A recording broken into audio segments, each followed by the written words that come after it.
Magandang gabi po. Ito po, araw ng Sabado, May 30, 6:30 ng gabi. Ayan, medyo madilim po ang paligid natin.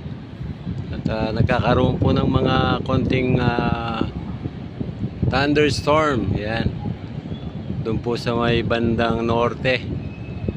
Ayan po yung paligid natin ngayon. Medyo nagdidilim po at may mga kulog at kidlat. Sana po ay wala namang malakas na ulan ang darating ngayon.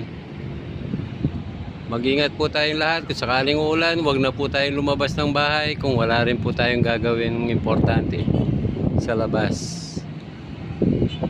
Maraming salamat po. Ingat po ang lahat.